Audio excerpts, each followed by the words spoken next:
Tonight, let us slow everything down for a moment.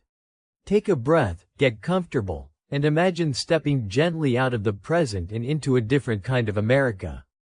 Not the loud, fast, constantly connected world we know today, but a quieter, heavier one. A world padded with thick carpets, filtered sunlight, and the soft hum of machines designed to make life easier, at least for a very small group of people. Tonight, we are drifting into the world of the filthy rich in 1960s America. A place where money was not just something you had. It was something you lived inside of. In the 1960s, wealth did not rush. It did not check the time every few minutes or respond to urgent notifications. It moved slowly, deliberately, and with an almost theatrical sense of ease. For the ultra-wealthy, life was not organized around productivity or efficiency. It was organized around comfort, status, and ritual. Every day unfolded like a carefully staged performance, designed to reassure its participants that they had arrived at the highest level of success and that everyone else could see it. This world was built on abundance so thick it almost muffled reality. Homes were not simply places to live. They were environments meant to envelop their owners completely. The rich did not just sit on furniture. They sank into it. Sofas were deep, plush, and upholstered in fabrics chosen as much for their visual impact as for their softness. Carpets were thick enough to swallow sound, turning even large houses into quiet, insulated spaces where footsteps barely echoed. Silence itself became a luxury. Money in this era was not subtle. It was visible everywhere, from gold-plated fixtures to oversized appliances in rooms designed to impress rather than function. But what truly defined the 1960s rich was not the objects themselves. It was the feeling of separation. This was a lifestyle designed to exist at a comfortable distance from ordinary life. Groceries appeared without being bought. Meals arrived without being cooked. Rooms stayed clean without anyone inside them seeming to clean. For those at the top, time lost its sharp edges. There were clocks, of course, but they were decorative, glowing softly rather than demanding attention. Mornings did not begin with alarms. They began with light filtering through heavy curtains, with the distant sound of activity carried out by other people. The wealthy did not wake up because they had to.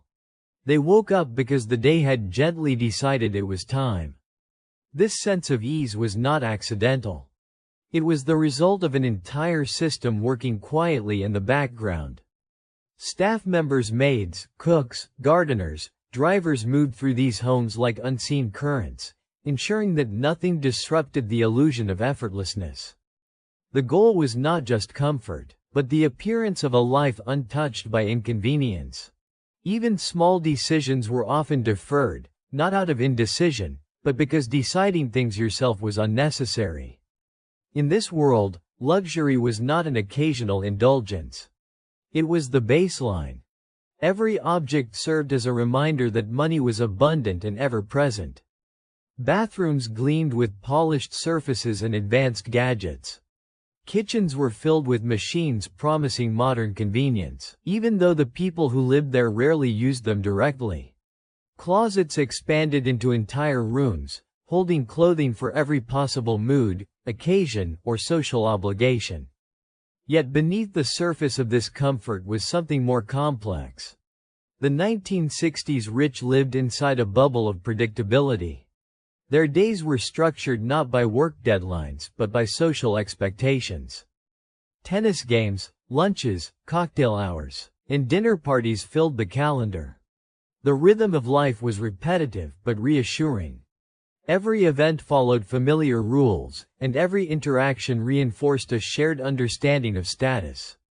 Money, in this sense, acted like insulation. It softened the world, smoothing over discomfort and dulling sharp edges. Problems could often be solved by delegating them to someone else or by adding another layer of luxury. But insulation works both ways. It keeps warmth in, but it also keeps the outside out. The wealthy of the 1960s were protected not just from physical hardship, but from unpredictability, from friction, and sometimes from meaning itself. There was a quiet loneliness that could creep into these carefully controlled lives. When everything is provided, anticipated, and managed, there is little room for surprise. The days blend together, each one polished and predictable. Leisure becomes routine. Comfort becomes expected. And excess, once thrilling, becomes background noise. Still, from the inside, the experience felt reassuring. There was comfort in knowing that nothing urgent waited outside the door. There was pleasure in moving slowly through a day padded with luxury. Even boredom was softened, made elegant by beautiful surroundings and carefully maintained rituals. If restlessness appeared, it could be distracted with shopping, social events, or another carefully planned gathering. This was a world where appearance mattered deeply. Not appearance in the sense of constant self-promotion, but appearance as stability. Looking successful was as important as being successful. Homes needed to feel impressive. Clothing needed to signal taste and affluence. Even leisure activities were chosen to communicate belonging to the right social circle. And yet, despite all this excess, the lifestyle carried a strange fragility. It depended on everything continuing to function exactly as expected. Staff needed to remain invisible but present. Social rules needed to be followed.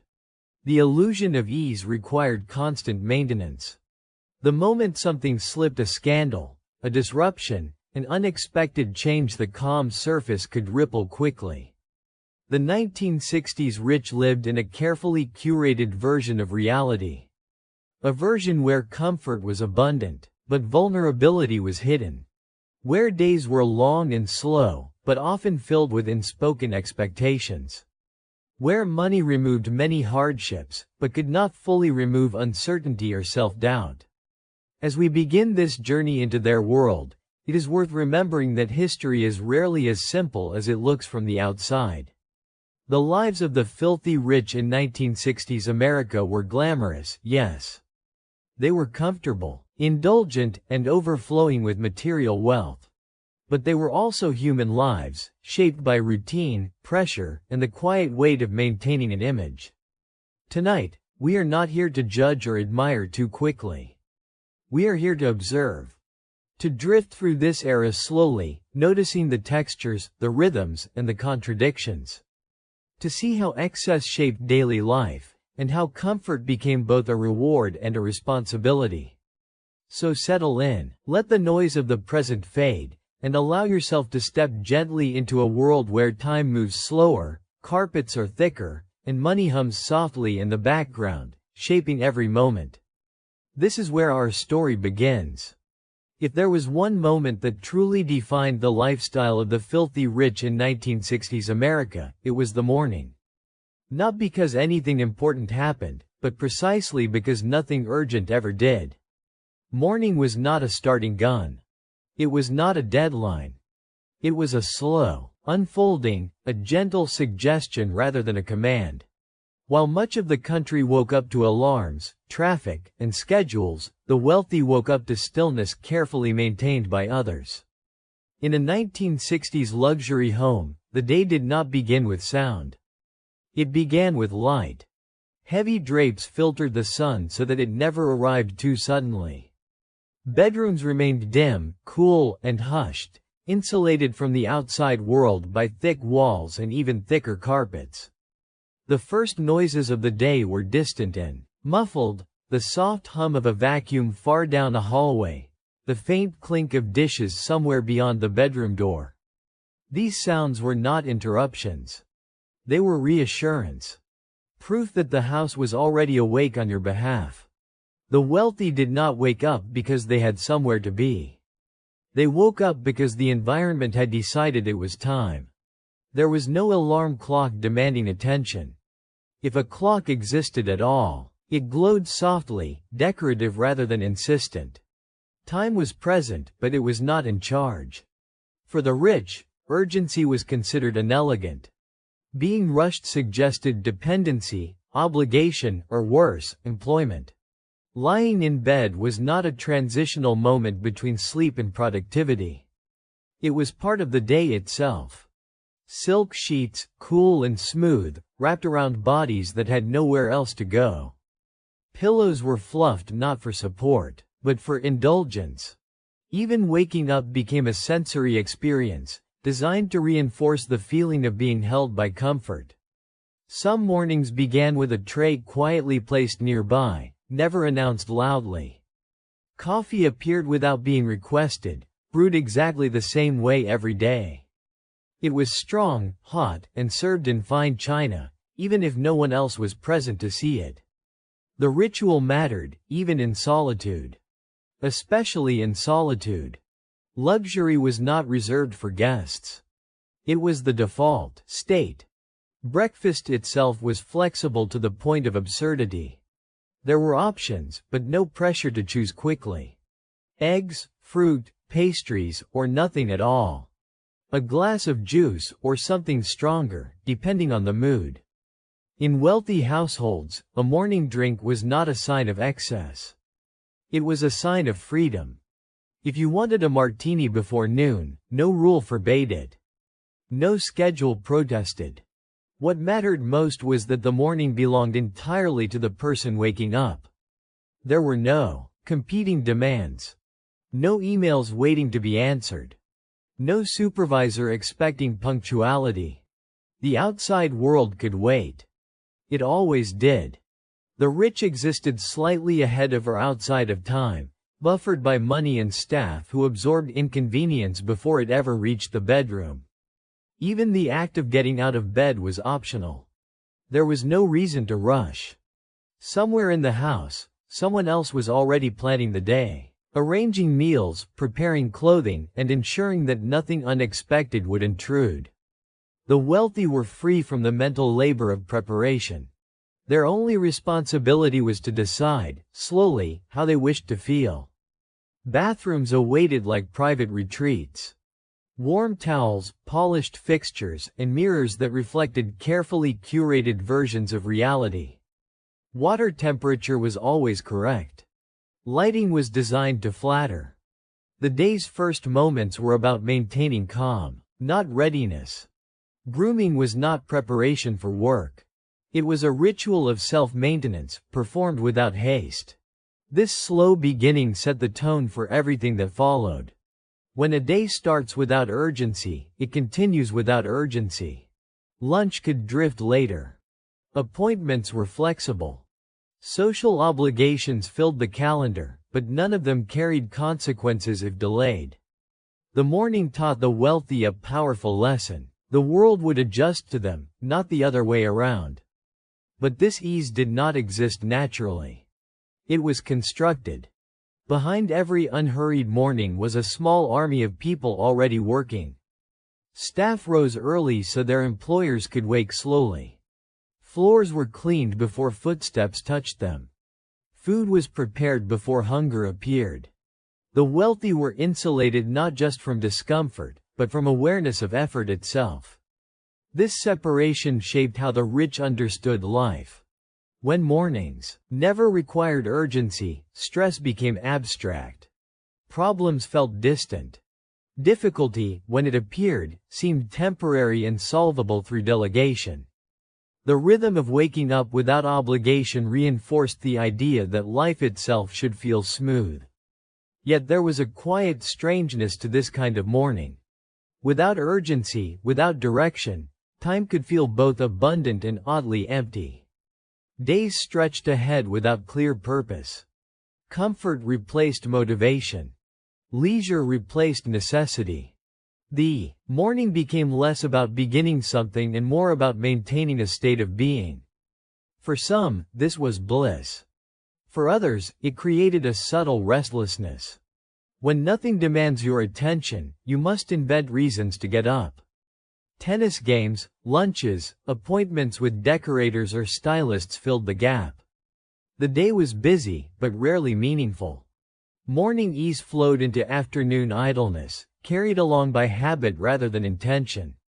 Still, within the culture of 1960s wealth, this was the ideal. A rushed morning was considered a failure of planning or status. True success meant that nothing could disturb your calm before noon. The ability to wake slowly was proof that you had arrived, that your life no longer belonged to necessity. In this world, mornings were not about preparation. They were about preservation. Preserving comfort. Preserving status. Preserving the illusion that life could be lived entirely at a gentle pace. And so each day began the same way, with light softened by curtains, sounds softened by carpets, and time softened by money. The morning did not push forward. It hovered. And for the rich of the 1960s, that hovering was the point. For the filthy rich of 1960s America, a home was never just a place to live. It was a statement, a declaration, and sometimes a challenge. From the moment someone stepped through the front door, the house was meant to communicate one thing very clearly: you have arrived somewhere ordinary people do not. Every wall, every surface, every oddly shaped room existed not primarily for comfort, but for meaning. And that meaning was status. These homes were large, yes, but size alone was not enough. What mattered was excess arranged in a way that felt deliberate. The wealthy did not want houses that simply worked. They wanted houses that impressed, confused, and occasionally overwhelmed. A mansion that felt too practical suggested restraint. Restraint suggested limits. And limits were precisely what money was supposed to erase. The architecture of the 1960s rich leaned heavily into spectacle. Open floor plans stretched rooms into one another, not for efficiency but for drama. Living rooms sank into conversation pits, forcing guests to descend physically into social space. A subtle reminder that even sitting down was an event here. Ceilings rose higher than necessary. Hallways widened beyond logic. Doors were heavy, solid, and often decorative to the point of excess. Carpet was everywhere, thick and soft, swallowing sound and grounding footsteps. Shag carpeting, in particular, became a symbol of luxury. It was impractical, difficult to clean, and impossible to ignore. That was the point. A carpet that required constant maintenance proved you could afford people to maintain it. Every step into that plush surface quietly announced that effort happened elsewhere, by someone else. Colors were bold, sometimes shocking. Avocado green, burnt orange, gold, lavender, and cream collided across walls and furniture. Taste in this era was not about subtle harmony. It was about confidence. If a room made people uncomfortable, that discomfort was often interpreted as admiration in disguise. The wealthy did not fear judgment. They assumed it. Furniture was chosen, not only for use but for presence. Sofas were oversized and deep. Chairs were sculptural, sometimes more art than seating. Coffee tables were glass, lucite, or metal, designed to reflect light and draw attention rather than hold drinks comfortably. Many surfaces existed primarily to be looked at, not touched. Practicality was a secondary concern. Lighting played a crucial role in shaping these homes. Lamps were everywhere, casting warm, flattering glows rather than harsh brightness. Chandeliers multiplied across ceilings, sometimes in rooms that barely needed them. Mirrors appeared frequently, expanding spaces visually and reinforcing the idea of abundance. Reflection became part of the decor, subtly reminding residents and guests alike of their own presence within luxury. Bathrooms, kitchens, and bedrooms followed the same philosophy. These were not private utility spaces. They were extensions of the home's overall message. Bathrooms gleamed with polished stone, gold fixtures, and built-in gadgets. Kitchens were filled with modern appliances, even if the homeowners rarely used them personally. Bedrooms expanded into suites, complete with sitting areas, dressing rooms, and carefully arranged decor that suggested rest without vulnerability. Even empty rooms mattered. Some spaces existed simply to be shown. Guest rooms were pristine, rarely slept in, waiting perpetually for visitors who might or might not arrive. Formal dining rooms were set even when unused, tables covered in heavy linens and centerpieces that suggested readiness for entertaining at any moment. The house was always prepared, always on display. Owning such a home required constant maintenance, but that maintenance remained invisible. Staff cleaned, arranged, adjusted, and polished behind the scenes. Objects were moved slightly, cushions straightened, flowers replaced. The goal was to create the illusion that the house existed in a state of effortless perfection, untouched by labor. These homes also created a particular relationship between their owners and the outside world. Inside, everything felt controlled, predictable, and insulated. Outside, life continued with noise, uncertainty, and movement. Thick walls and heavy doors served as physical and psychological barriers. Once inside, the wealthy could pretend that nothing beyond their property line truly mattered. Yet there was a strange contradiction at the heart of these houses. They were designed to impress others, yet often felt isolating to those who lived in them. Large spaces amplified silence. Empty rooms echoed quietly. Without constant guests or staff activity, the scale of the home could feel overwhelming. Luxury expanded space, but it also expanded distance. To fill that distance, the wealthy relied on routine. Certain rooms were used at specific times. The living room hosted cocktails. The dining room hosted formal meals. The den absorbed television noise and casual conversation. Each space had a role, a rhythm, a purpose defined by social expectation rather than personal need. The house itself became a kind of schedule. Movement through rooms marked the passage of the day. Morning light filtered into bedrooms. Afternoon settled into sitting rooms. Evening gatherings unfolded around bars, dining tables, and conversation pits. The architecture guided behavior, reinforcing tradition and predictability. Importantly, these homes were not designed to age gracefully. Trends mattered. What felt modern and daring in one decade could quickly become outdated. And yet, that too became part of the status game. Renovations signaled continued relevance. Redecorating meant reinvesting in visibility. A home that looked unchanged for too long risked suggesting stagnation. Despite all this, the emotional tone of these houses remained carefully controlled. They were meant to feel calm, impressive, and slightly unreal. Problems were kept out of sight. Clutter was removed immediately. Signs of personal struggle were minimized. The house acted as a protective shell, projecting stability even when its occupants felt uncertain. For children growing up in these environments, the house often felt more like a museum than a home. Rules governed movement and behavior. Certain rooms were off-limits. Furniture was admired but rarely touched freely. Silence was encouraged. Order was enforced. Comfort existed, but it was structured. Ultimately, the 1960s wealthy home functioned as a monument. Not just to money, but to identity. It told a story about who lived there, what they valued, and where they believed they stood in the world. It was a physical expression of success, visible proof that life had been mastered, controlled, and elevated above the ordinary. But monuments are static. They do not adapt easily. And within these carefully designed spaces, life sometimes struggled to breathe freely. The house protected, impressed, and insulated, but it also enclosed.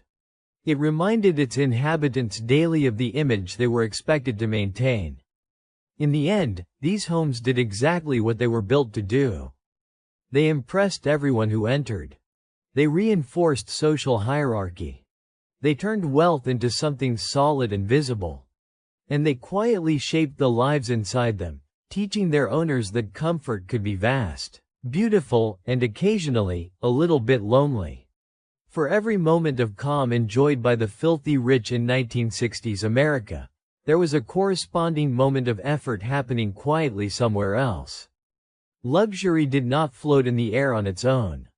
It was built, maintained, and protected by people whose presence was meant to be felt but rarely noticed. The true foundation of wealth was not gold fixtures or sprawling houses. It was invisible labor. In these homes, comfort depended on an unspoken agreement. The wealthy would live as though ease were natural, while staff worked constantly to ensure that illusion never cracked. Maids moved through hallways early in the morning and late at night, polishing surfaces that would be admired but never questioned. Gardeners shaped lawns and hedges with obsessive precision, fighting nature daily so that it appeared effortlessly controlled. Cooks planned meals in advance, often anticipating preferences before they were spoken aloud. The most remarkable thing about this labor was not how much of it existed, but how carefully it was hidden. The ideal staff member was present everywhere and nowhere at the same time. You were not supposed to hear them working, only notice the results. A freshly made bed. A perfectly folded towel. A meal arriving exactly when hunger appeared. If the work was visible, something had gone wrong. This invisibility shaped the emotional tone of wealthy households. The rich rarely experienced the cause and effect relationship between effort and outcome. Clean rooms simply existed. Food simply arrived. Clothing returned freshly pressed. Problems disappeared quietly. Over time, this created a subtle sense that comfort was the natural state of the world, rather than something actively produced. Staff routines were carefully timed around the rhythms of their employers. Work began before the household woke and continued after it slept. Cleaning happened in stages, avoiding disruption. Repairs were handled discreetly. Objects were replaced quietly if broken. The goal was continuity. Nothing should ever interrupt the flow of daily life. Hierarchy defined every interaction. Butlers, when present, acted as intermediaries between the household and the rest of the staff. They managed schedules, requests, and boundaries. Their role was not just service but control. They ensured that the wealthy never had to confront the complexity of running their own lives. Maids handled the intimate details of daily existence. They knew habits, routines, and preferences. Which towels were used in which rooms. How pillows were arranged. Which items were decorative and which were functional. This knowledge was deep, but it remained unspoken. Familiarity existed without intimacy. Proximity did not imply equality. Cooks held a particularly powerful position. Food shaped the rhythm of the day. Meals were expected to appear flawlessly, regardless of changing plans or moods. Requests could shift suddenly. Preferences could contradict yesterday's desires. The kitchen absorbed these inconsistencies, adjusting without complaint. Mistakes were quietly corrected. Praise, when given, was brief. Gardeners worked outdoors, maintaining the illusion of permanence.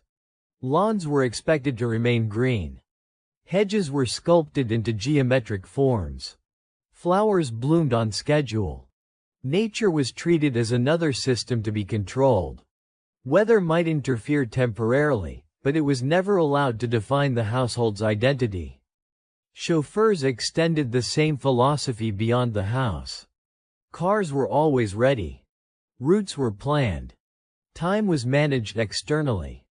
The wealthy moved through space without friction, shielded from traffic, navigation, and inconvenience. Travel became passive rather than active. What made this system so effective was its emotional neutrality.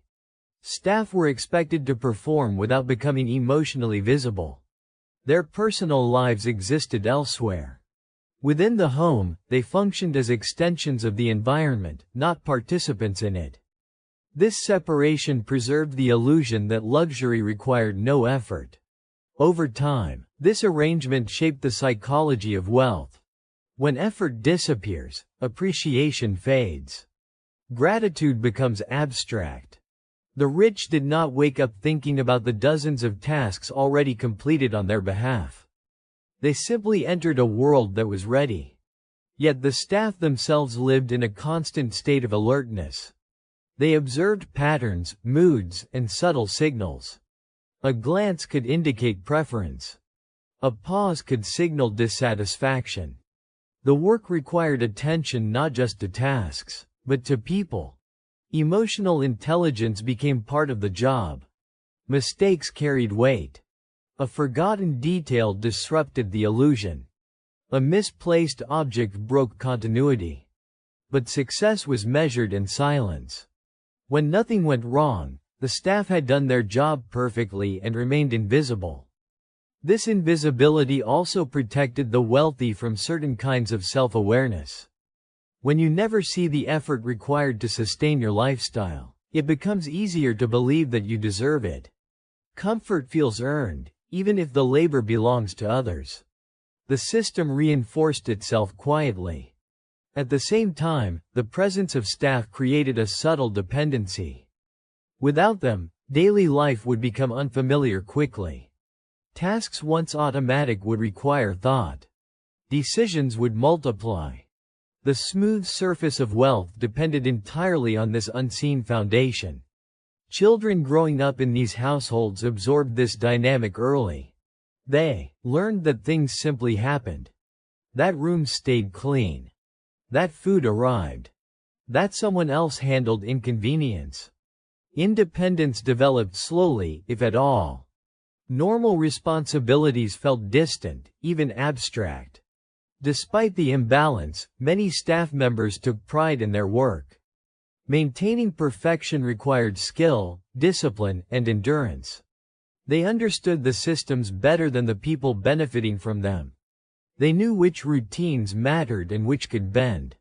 Their expertise sustained the household's identity. Still, the emotional distance remained. Friendliness did not equal familiarity. Politeness did not equal closeness. The line between service and personal connection was carefully maintained. Crossing it risked disrupting the structure that made everything else function. The irony of this invisible labor was that it created both freedom and fragility. The wealthy were free from effort, but dependent on systems they rarely understood. Any disruption, a staff shortage, a change in routine could expose how much of their comfort relied on others. In this way, luxury in the 1960s was not self-sufficient. It was collaborative, even if that collaboration was unacknowledged. The calm surface of wealthy life floated atop a complex network of human work, discipline, and restraint. As the day moved on, the staff continued their quiet dance. Adjusting, cleaning, preparing, and correcting. Their presence shaped every moment, even when unseen. And the wealthy, surrounded by ease, moved through their lives believing that effortlessness was simply how the world worked. But beneath every polished surface, every silent room, and every perfectly timed meal, there was labor. Constant, patient, and invisible.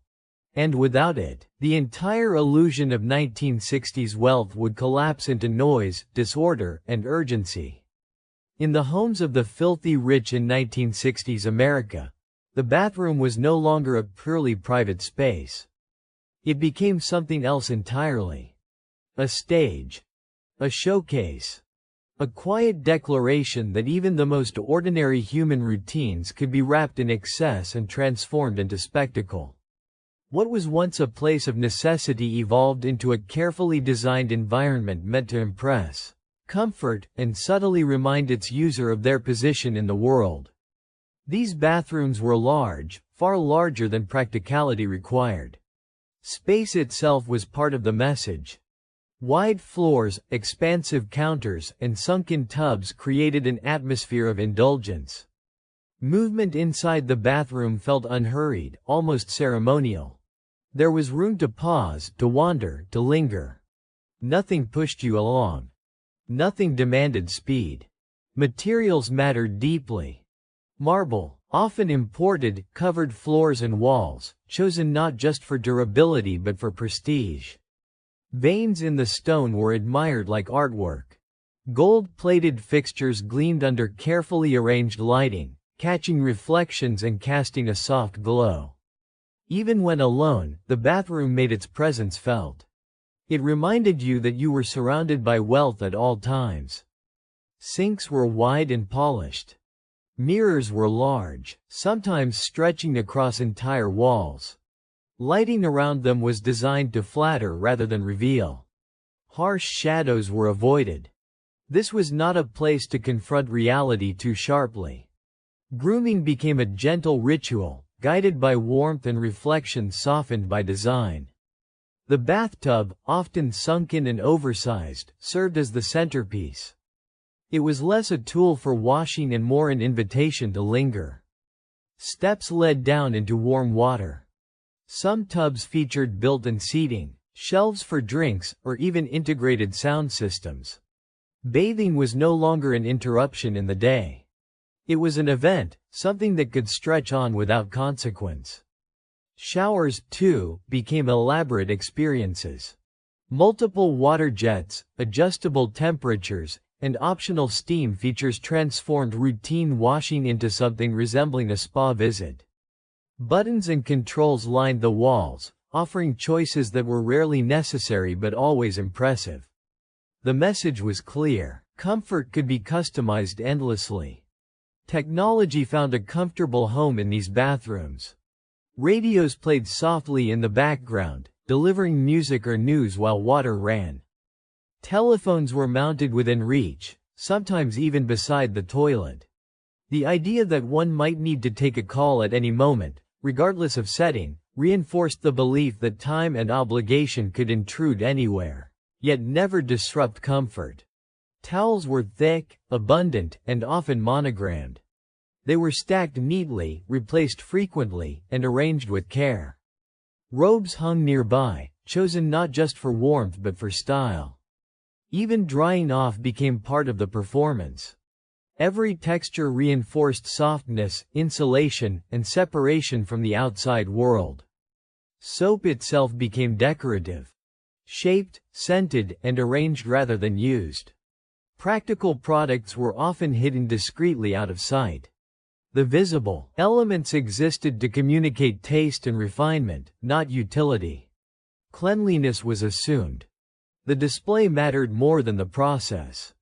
The presence of staff shaped these bathrooms as much as design did.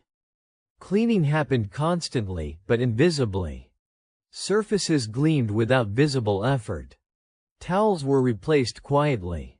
Water spots disappeared almost as soon as they formed. The bathroom existed in a state of perpetual readiness, as though someone might walk in at any moment to admire it. Privacy, paradoxically, became performative. Even when alone, the bathroom reflected social expectations. It was designed to be seen, even if only imagined. Guests might tour it. Compliments might be offered. A well-appointed bathroom enhanced the reputation of the home just as much as a grand living room. For the wealthy, this transformed the relationship with personal routines. Washing, grooming, and dressing no longer felt mundane. They became affirmations of status. The environment itself reassured you that your needs were anticipated, your comfort prioritized, and your presence valued. Yet there was a quiet strangeness to this transformation. When every space is designed to impress, even solitude loses its simplicity. The bathroom no longer offered escape from appearance. Mirrors reflected carefully curated versions of selfhood. Lighting softened flaws. Surfaces reminded you of expense. There was little room for vulnerability. Children growing up in these homes learned early that even private spaces carried expectations. Bathrooms were kept tidy. Rules governed behavior. Objects were admired but rarely played with. Disorder felt out of place. Comfort existed, but it came with boundaries. The bathroom also symbolized the broader philosophy of 1960s wealth. Nothing was allowed to feel ordinary. Every experience was elevated. Every routine was enhanced. The idea was not just to live comfortably, but to live exceptionally at all times. And yet, beneath the gold fixtures and polished stone, the human experience remained unchanged. People still woke up tired. They still felt uncertainty. They still sought moments of quiet and relief. The bathroom provided comfort, but it could not eliminate thought. It could soften the edges of life, but not remove them entirely. For some, this environment brought deep satisfaction. For others, it created a subtle sense of distance from reality. When even the most basic acts are wrapped in luxury, it becomes harder to remember what simplicity feels like. The ordinary world fades further into abstraction. Still, within the culture of the time, these bathrooms were triumphs. They represented modernity, success, and progress. They demonstrated that wealth could transform every corner of life. And they reinforced the idea that comfort was not something to earn daily, but something already secured. As the day continued, the bathroom faded back into the background, remaining pristine and ready for the next visit. Like the rest of the house, it waited quietly, perfectly arranged, a silent witness to a lifestyle built on insulation, control, and display. In the end, the bathroom of the 1960s rich was not just a room. It was a statement. A theater where privacy met performance, where necessity met excess, and where even the most personal moments unfolded under the soft glow of wealth. In the world of the filthy rich in 1960s America, clothing was never just something you put on.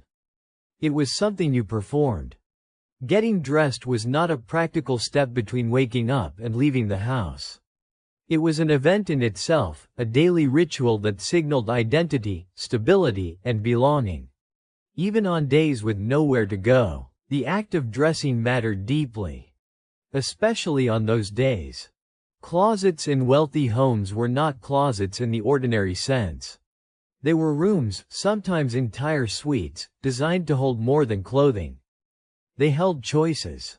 Rows of garments hung carefully arranged by color, season, and occasion.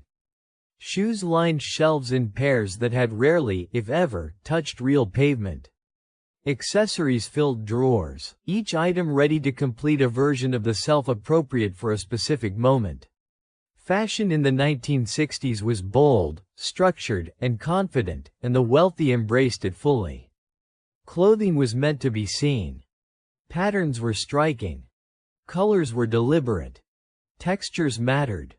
Silk, wool, leather, and velvet dominated wardrobes, chosen as much for how they felt as for how they looked. Comfort and display were intertwined. Getting dressed was rarely a solitary act. In many households, staff assisted quietly, laying out outfits, offering suggestions, and ensuring that every detail aligned. The process unfolded slowly. Decisions were made without urgency. Time allowed for reconsideration, adjustment, and refinement. Dressing was less about speed and more about correctness. There were outfits for every part of the day. Morning clothes differed from afternoon clothes. Tennis attire differed from lunch attire. Evening wear awaited patiently, even if the evening plans were uncertain. Robes were worn not out of necessity, but as symbols of leisure. Slippers existed solely to be worn indoors, never venturing outside. This attention to appearance was not rooted in vanity alone. It was social currency. Clothing communicated class, taste, and confidence without words. To dress incorrectly was not just a personal misstep. It was a social signal, a quiet disruption of expectations. The wealthy dressed not for themselves, but for the possibility of being observed. Even within the privacy of the home, mirrors ensured that observation never fully disappeared. Reflections followed movement through hallways and rooms. Appearance was constantly reinforced, subtly shaping posture, expression, and behavior. The house itself participated in the performance. Fashion also provided structure to days that otherwise lacked clear purpose. When time was abundant, clothing offered a sense of progression. Changing outfits marked transitions. Morning ease gave way to afternoon readiness. Evening elegance prepared the mind for social engagement, even if it never arrived. For women, fashion carried particularly heavy expectations. Dresses were tailored, structured, and expressive. Hair was styled carefully, often daily. Makeup followed defined standards, enhancing features without appearing excessive. The goal was polished effortlessness, even when significant effort lay beneath the surface. For men, clothing emphasized authority and composure. Suits were sharp, even outside professional settings. Casual wear remained intentional.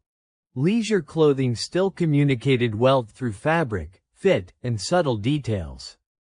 Looking relaxed was acceptable. Looking careless was not. Children, too, were dressed as part of the household's image. Their clothing reflected the family's status.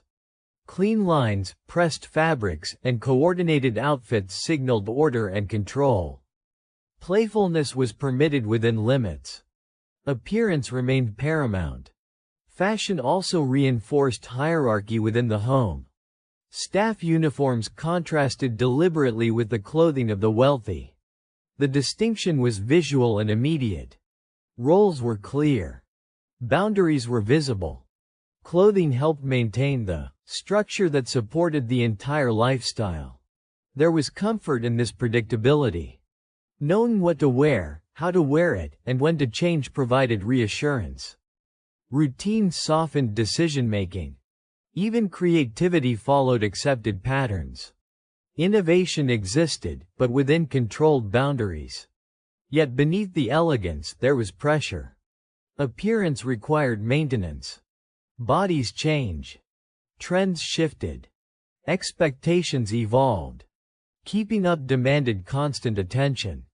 Clothing needed to be updated, replaced, refreshed. Fashion, like the homes themselves, required upkeep. For some, dressing became a source of quiet anxiety. Mirrors reflected not just style, but time passing. The body was expected to align with the clothes, not the other way around. When it did not, adjustments were made discreetly. Tailors altered garments. New styles replaced old ones. Despite this, fashion offered pleasure. There was satisfaction in selecting an outfit, in feeling fabric fall correctly, in seeing oneself reflected as composed and complete. Clothing allowed the wealthy to inhabit roles that felt secure and familiar. In a world where much of life was insulated from challenge, fashion became a way to engage with identity. It offered a sense of participation. Dressing well felt like doing something, accomplishing something, even if the day remained largely empty. And so, each morning, after unhurried waking and ritual grooming, the performance continued. The closet doors opened. Choices were made. The body was prepared not for work, but for visibility. Even if no one came. Even if no one watched. Because in the 1960s world of wealth, being seen was always a possibility. And being ready to be seen was part of what money was for. In the world of the filthy rich in 1960s America, cars were rarely just a way to get from one place to another. They were symbols first, machines second. To own a car was not remarkable. To own the right car, in the right condition, displayed in the right way, was essential. Automobiles became extensions of identity, polished reflections of success parked neatly in private garages. The garages themselves were often as carefully designed as the homes they served.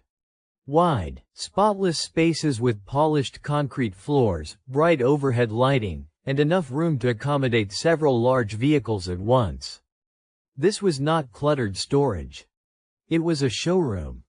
Cars sat side by side, angled just enough to be admired, their chrome gleaming under controlled light.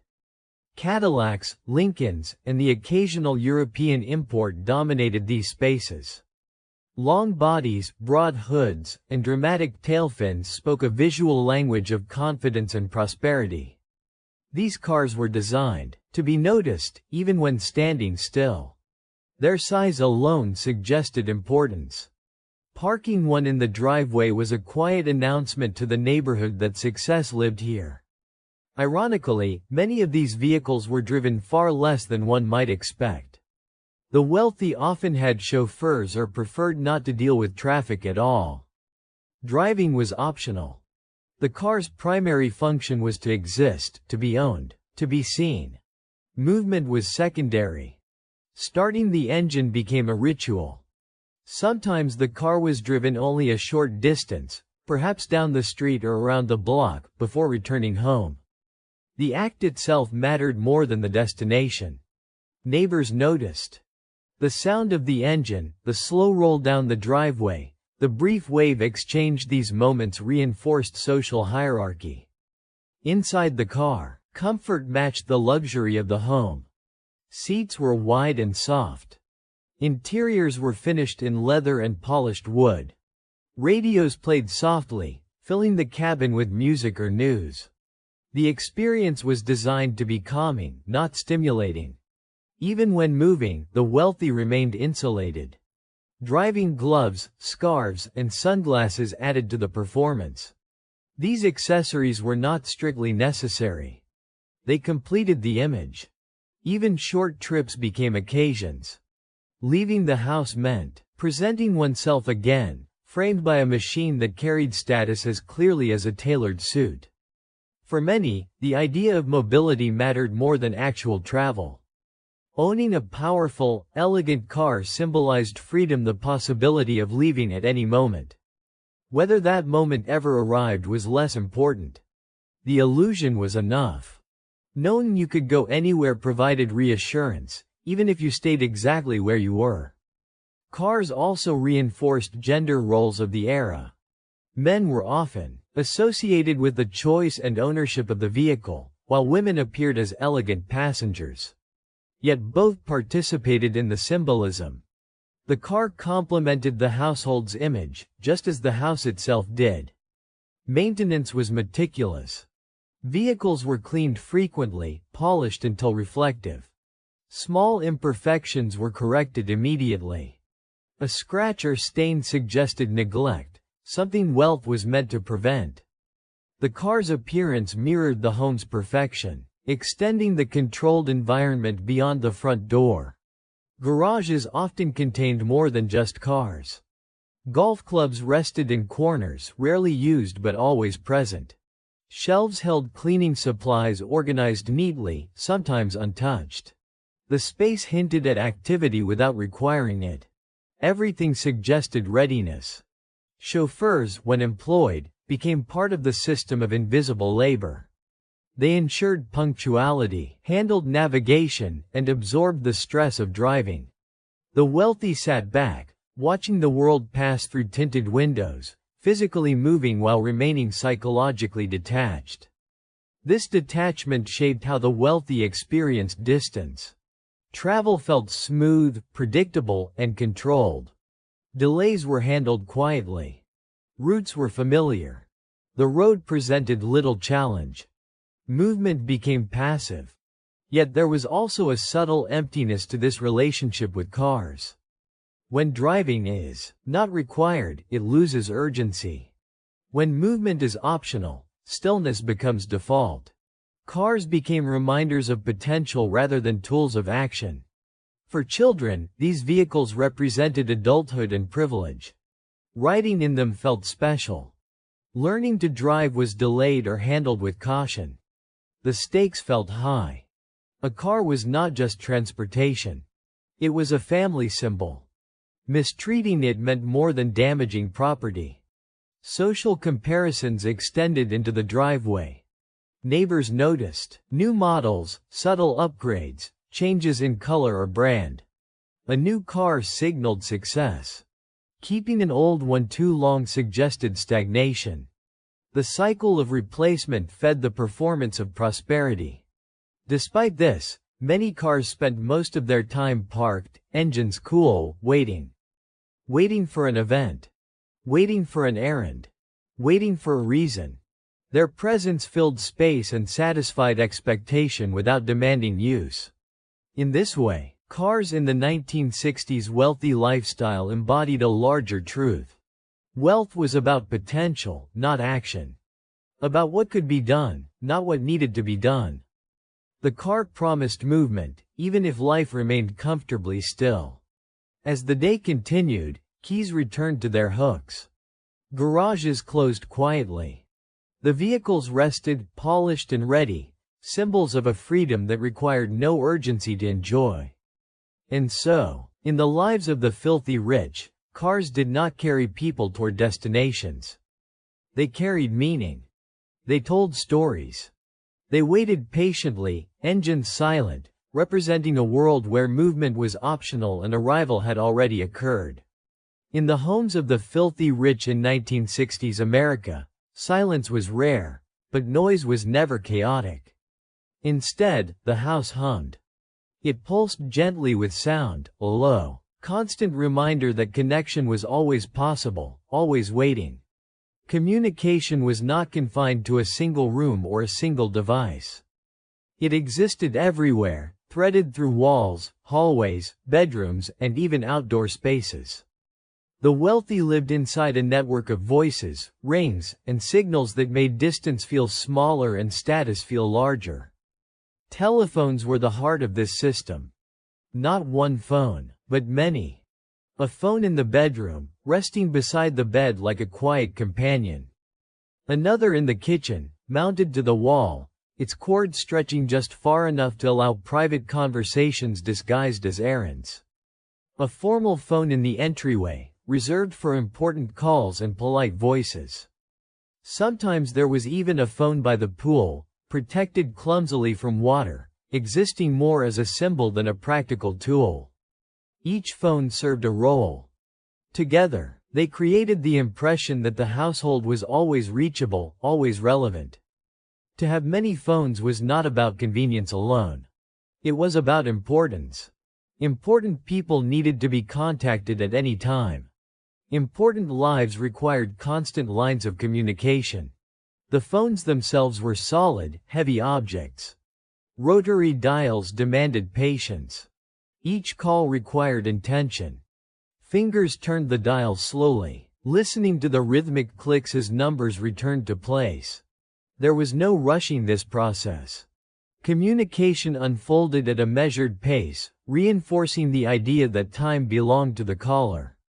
Answering the phone was a small performance. One did not simply say hello. Names were announced. Voices adjusted. Tone mattered.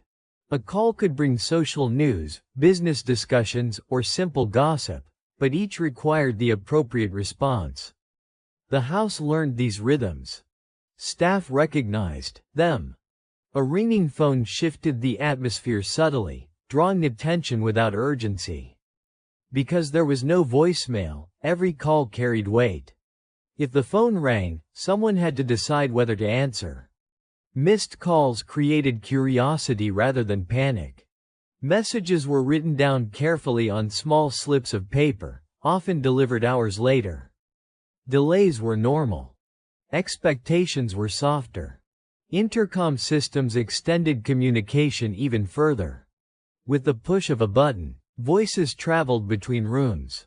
Someone could summon staff, request drinks, or call for assistance without moving. The intercom reduced physical effort while increasing a sense of control. The house responded when spoken to. This constant availability shaped daily life. Plans were made and adjusted on the fly. Lunches arranged mid-morning. Dinners shifted at the last minute. Invitations extended casually, sometimes without confirmation. The ability to communicate easily allowed schedules to remain flexible, reinforcing the feeling that nothing was ever truly fixed. Yet despite all this connectivity, conversations often felt oddly distant. Voices traveled through wires, not rooms. Messages passed through intermediaries. Personal interaction remained carefully managed. Communication connected people, but it also preserved boundaries. For the wealthy, being reachable did not mean being interrupted. Calls were screened by staff. Messages were filtered. Only certain voices passed through immediately. Others waited. This hierarchy of communication mirrored social structure. Access itself became a privilege. Children growing up in these homes learned quickly that phones were not toys. They were instruments of adult life, associated with serious voices and important matters. Answering a phone carried responsibility. Mistakes felt significant. Silence followed missteps. Evenings brought a steady rhythm of calls. Friends checked in. Plans evolved. Social calendars filled. The phone became the pulse of the household, marking transitions from afternoon idleness to evening engagement. Each ring suggested possibility. But there was also exhaustion hidden within this constant connection. Being reachable meant being observed, even when alone. Privacy blurred. Solitude required deliberate effort. Turning off a phone felt unnecessary, even impolite. The expectation of availability lingered. Still, compared to modern communication, the pace remained gentle. Calls took time. Conversations unfolded slowly. There were pauses, silences, and polite endings. The absence of instant replies created breathing room. Connection existed without urgency. The house itself seemed to listen. Wires ran behind walls. Devices waited patiently. Communication was embedded into architecture, just like luxury and labor. It was part of the environment, not a distraction from it. In this world, communication did not accelerate life. It softened it. It allowed coordination without pressure, connection without chaos. The house never truly went silent, but it never shouted either. As the day moved on, the phones rested quietly between rings. Messages waited on notepads. Voices faded. The system remained ready, alert but calm. Always available. Always controlled. And so, in the 1960s world of wealth, communication was not about speed or efficiency. It was about presence. About reminding everyone, inside and outside the house, that this life was connected, significant, and gently humming beneath the surface. For the filthy rich of 1960s America, food was rarely about hunger. It was about ritual, rhythm, and reassurance. Meals structured the day not because the body demanded fuel, but because society demanded performance. Eating was never just eating.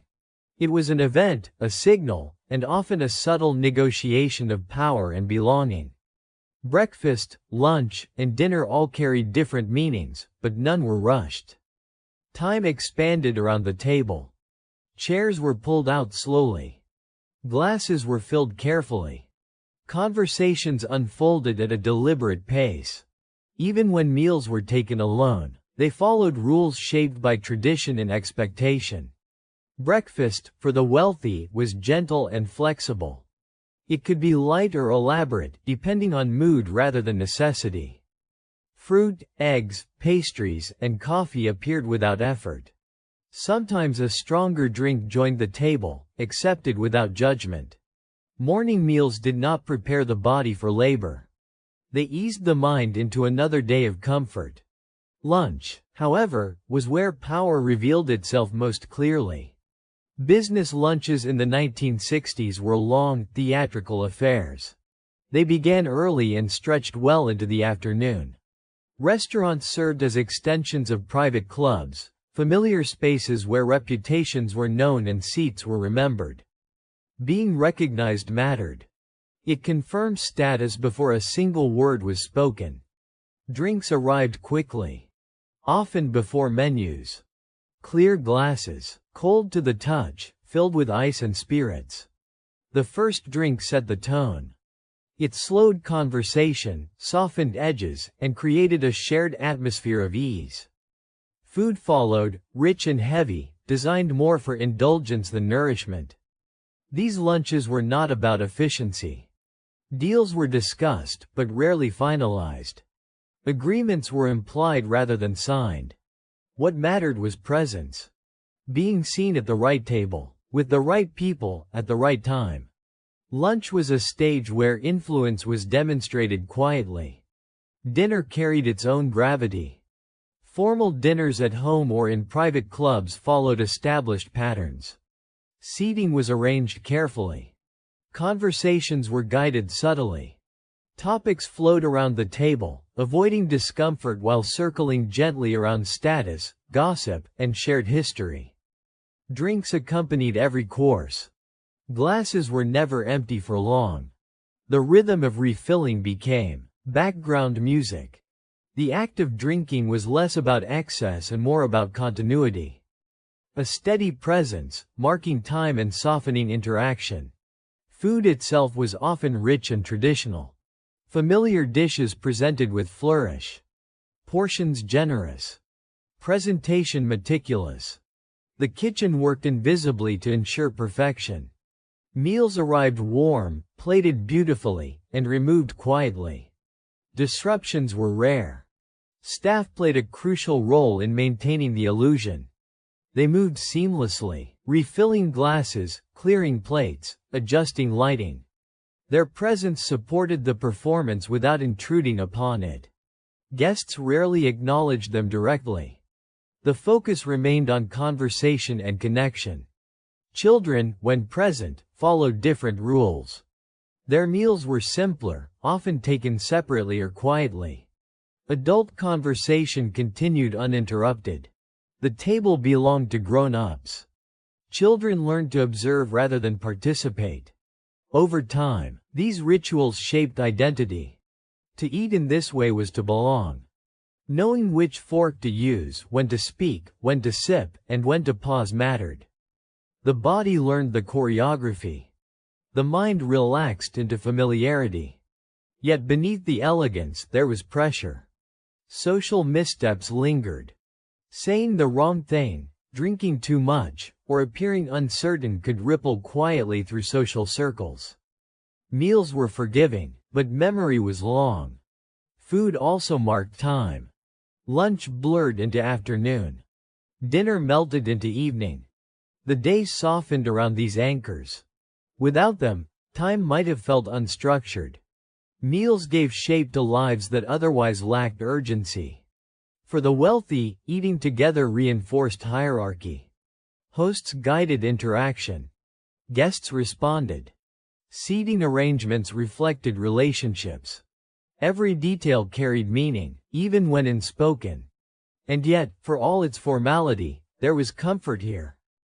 Familiar flavors. Predictable rhythms. Reassuring abundance. Food became a way to soothe, to distract, to connect without confronting deeper uncertainty. In a world insulated from necessity, meals offered something tangible. A reason to gather. A moment to pause. A shared experience grounded in tradition.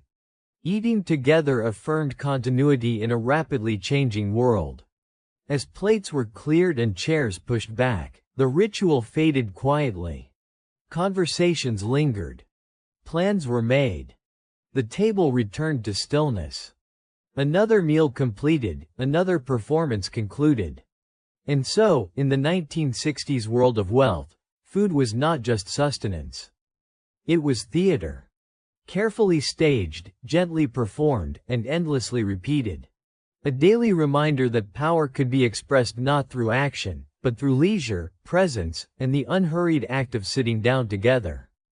In the world of 1960s American wealth, afternoons were not empty stretches of time.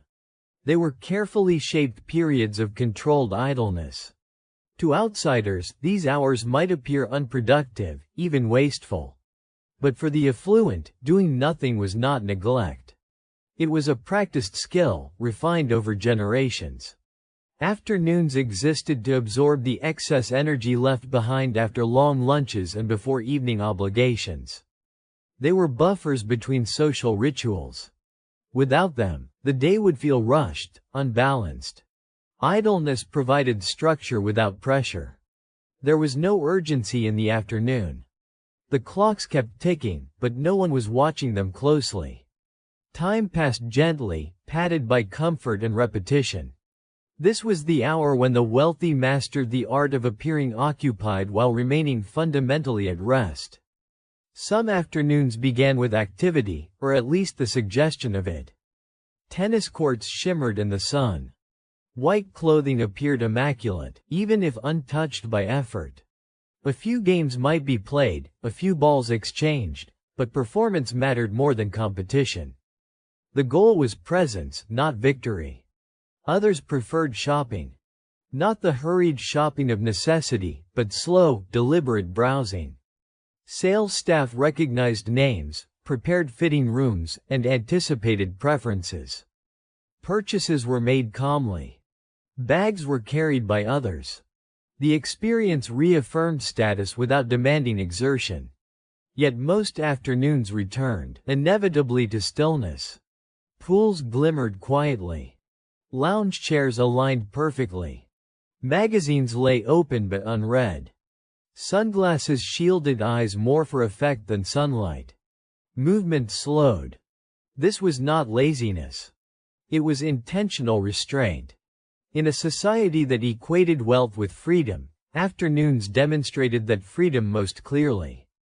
No deadlines. No supervisors. No immediate demands. Naps became acceptable, even expected. A short rest in a quiet room, curtains drawn halfway, air carefully cooled. Staff adjusted their movements to avoid disturbance. Vacuuming paused. Footsteps softened. The house itself seemed to hold its breath. These naps were not signs of exhaustion, but of security. Only those with nothing to prove could sleep in the middle of the day without apology. The ability to rest publicly, without consequence, signaled arrival at the highest level of comfort. For others, afternoons were spent reading. Newspapers, magazines, or novels chosen for pleasure rather than necessity. Pages turned slowly. Reading glasses adjusted. Thoughts drifted easily between paragraphs. Conversation, when it occurred, was light. Gossip floated gently. News traveled in fragments. No one pushed too deeply. Afternoons were not for confrontation or decision-making. They were for maintenance. Children, if present, passed through quietly. Nannies guided them elsewhere. The adult world preserved its calm. Noise was managed, not eliminated. Life continued in soft tones. The environment reinforced this rhythm. Houses were designed to encourage stillness. Sunrooms, shaded patios, reclining chairs, and quiet corners invited pause. Everything had a place to rest, including the people. Technology of the era, while novel, did not interrupt this calm. Televisions murmured softly. Radios played background music. Phones rang, but calls could be ignored. Communication happened at one's own pace. Afternoons allowed the wealthy to exist without narrative. No story needed to be told. No progress measured. Just being was enough. Yet beneath the surface, idleness served another purpose. It masked uncertainty. In a decade defined by rapid change, political tension, and cultural shifts, these quiet hours insulated the elite from external turbulence. While the world moved quickly, afternoons remained unchanged. This stability provided reassurance. A reminder that some rhythms endured regardless of headlines. The sun still crossed the sky. Chairs still faced the pool. Drinks still sweated gently in the heat. Idleness also reinforced hierarchy. Those who worked could not pause like this. The contrast was unspoken but understood.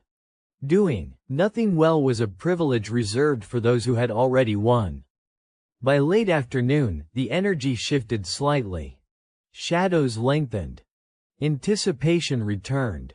Staff began subtle preparations for cocktail hour. Glassware appeared. Curtains adjusted. The house stirred awake again.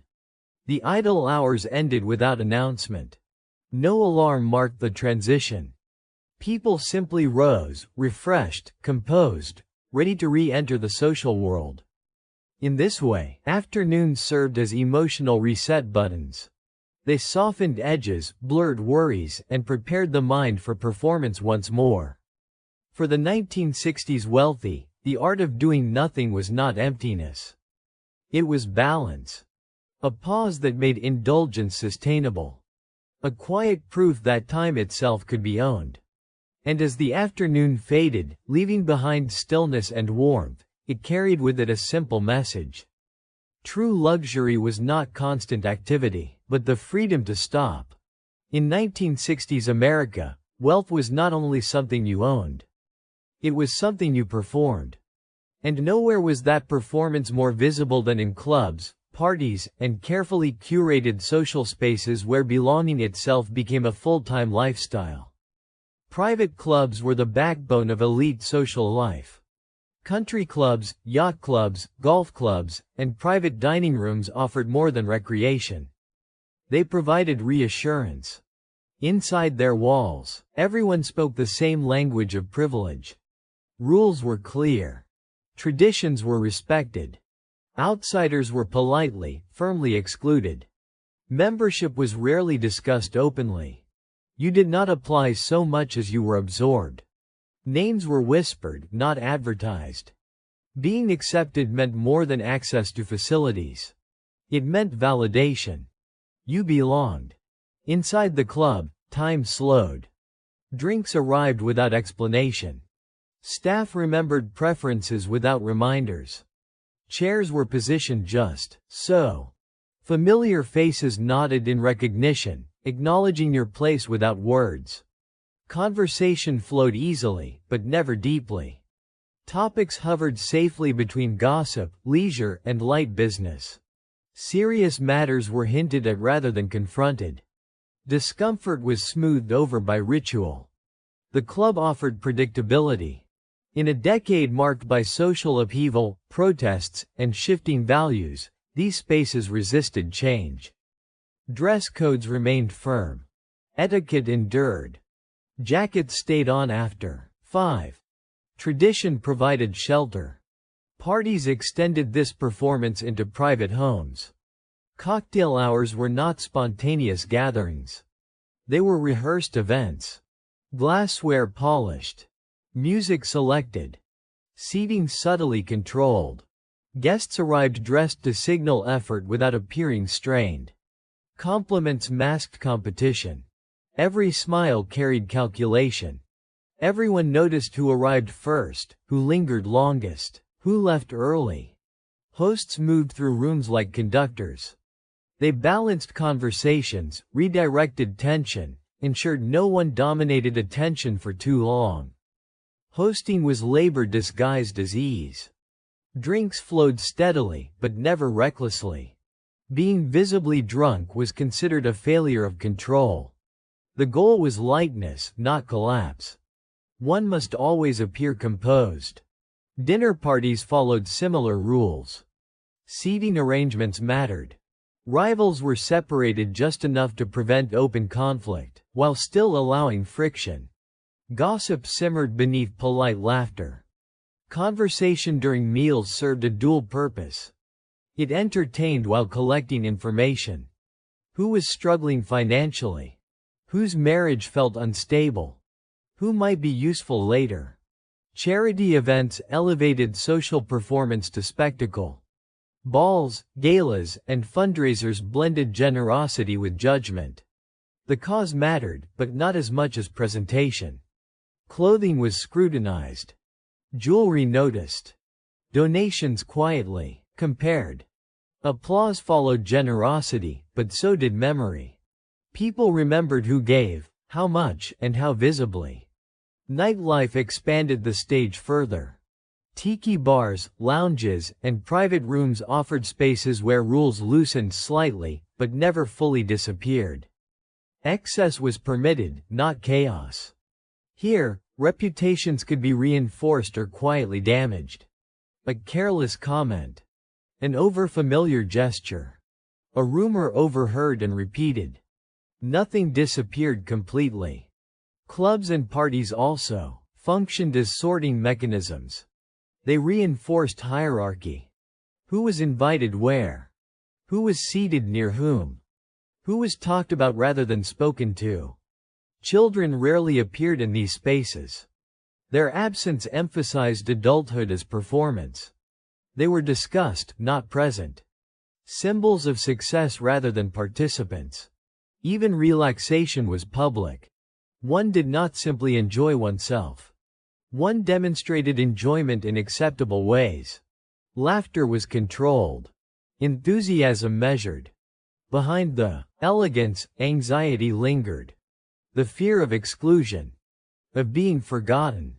Of slipping quietly out of relevance. Social calendars filled themselves partly to avoid emptiness. Belonging required maintenance. Absence was noticed.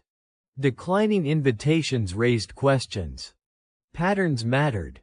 And yet, within these rituals, genuine comfort existed. Familiarity. Routine. The sense of being surrounded by people who understood the rules without explanation. For many, clubs and parties replaced extended family. They provided continuity. A predictable audience. A place to be seen without vulnerability. But the performance never fully ended. Even among peers, one was always slightly on display. Always assessed. As the night wound down, guests departed with practiced warmth. Promises to meet again floated lightly, rarely binding. Staff restored order quickly. Traces of the evening disappeared. What remained were impressions. Who shined? Who faltered? Who maintained control? In the quiet afterward, hosts often felt relief more than joy. Another performance completed. Another night survived without scandal. In 1960s high society, belonging was never passive. It was active, continuous, and exhausting in subtle ways. To belong meant to perform endlessly, gracefully, and without complaint. And so clubs and parties became more than leisure. They were proof of status. Arenas of power, and stages upon which the wealthy reassured themselves that they still mattered. By the time night settled over the manicured lawns and glowing pools of 1960s American wealth, something quieter began to surface. Beneath the polished rituals, beneath the laughter, the cocktails, and the constant motion of social life, there was an emotion that money struggled to silence. Loneliness. It rarely announced itself loudly. It did not crash into the room. It arrived gently, in the spaces between conversations, in the pause after guests departed, in the stillness of rooms designed to impress rather than comfort. Luxury created distance. The very scale of wealth separated people from ordinary rhythms of life. Homes were large, but intimacy was small. Rooms echoed. Voices traveled farther than feelings. At night, after the last glass was cleared and the last light dimmed, many found themselves alone with thoughts they spent all day avoiding. The mirrors reflected abundance, but not necessarily fulfillment. In these households, privacy existed in excess, but emotional closeness did not. Children were present in theory, but often absent in practice. Staff handled daily care. Nannies handled affection. Parents appeared for portraits, holidays, and carefully scheduled moments. Love was organized, not spontaneous. Marriages often functioned more like partnerships than relationships. Appearances mattered. Stability mattered. Happiness was optional, as long as it did not disrupt the image. Arguments were softened into silences. Discontent hid behind routine. When connection weakened, distraction filled the gap. Cocktail hours became buffers against quiet. Dinner parties replaced conversation. Travel replaced reflection. Excess replaced presence. The constant social calendar served a purpose. It kept loneliness at bay by keeping people busy. Invitations were accepted not always out of desire, but out of necessity. Being alone too long invited uncomfortable thoughts.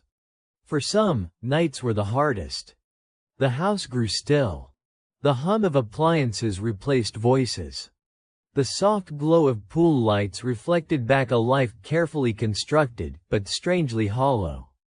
Luxury softened physical discomfort but amplified emotional awareness.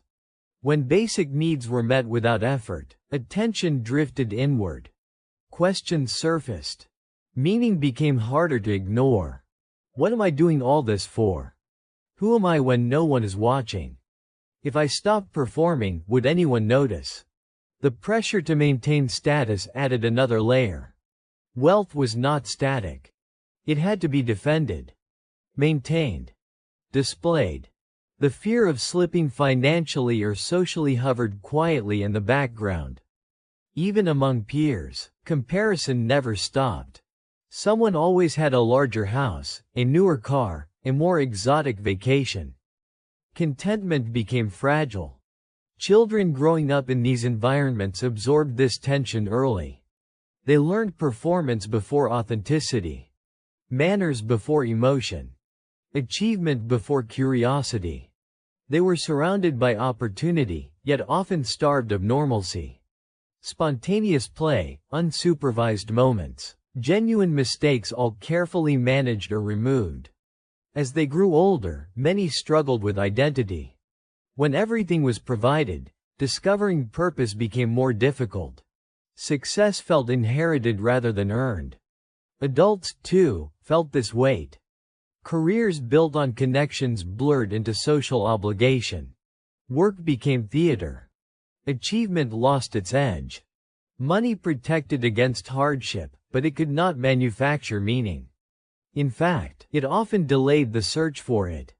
The irony of excess revealed itself slowly.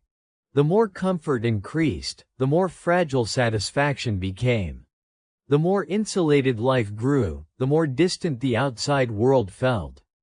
Social changes of the 1960s intensified this divide.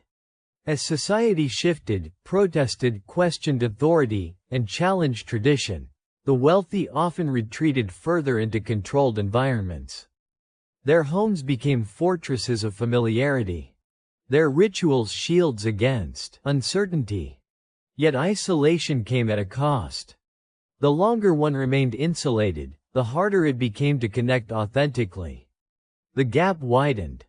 Some sensed it. Quietly. In moments of honesty late at night.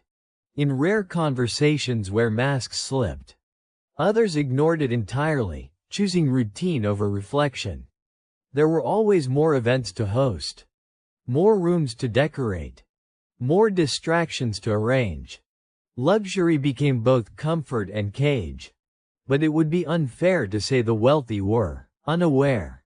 Many understood, at least subconsciously, that something was missing. That comfort alone did not equal peace. This understanding often surfaced later in life. When children left. When social relevance faded. When routines lost their audience. In these moments, excess no longer distracted. It amplified silence. Still, there was beauty in this world. Moments of genuine connection did exist. Late-night conversations between close friends. Quiet mornings before staff arrived. Shared laughter unobserved. These moments were rare, but meaningful. History does not judge this era solely by its extravagance. It observes the contrast. The tension between abundance and emptiness. Between performance and longing. The 1960s wealthy lived at the intersection of privilege and pressure. They had access to nearly everything, except certainty. And perhaps that is the quiet lesson hidden beneath the shag carpets and gold fixtures. Comfort is fleeting. Status shifts. Excess fades. But the human desire for meaning remains constant. As the night finally gave way to sleep, silk sheets softened restless thoughts. For a few hours, questions paused. Tomorrow would bring new rituals. New distractions. And yet, somewhere beneath the surface, a quiet awareness lingered. That wealth could buy silence. But it could not always fill it.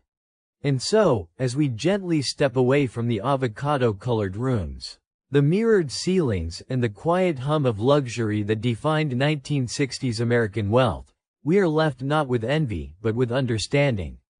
Behind the polished rituals, the endless cocktails, and the carefully staged lives, there were people trying to make sense of comfort, identity, and time just like everyone else.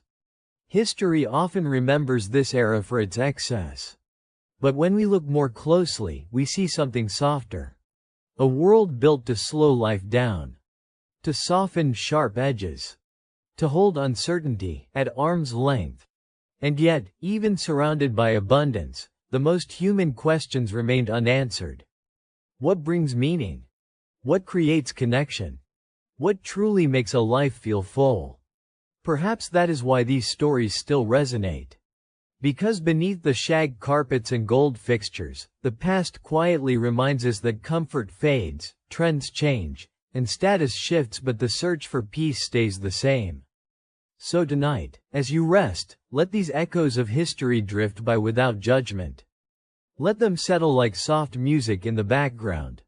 And if sleep comes easily, let it come. Thank you for spending this quiet moment with me. Wherever you are in the world, and whatever time it is, I hope you are safe, comfortable, and at ease. This has been Boring History for Sleep. Good night. And sweet dreams. Crescent Moon.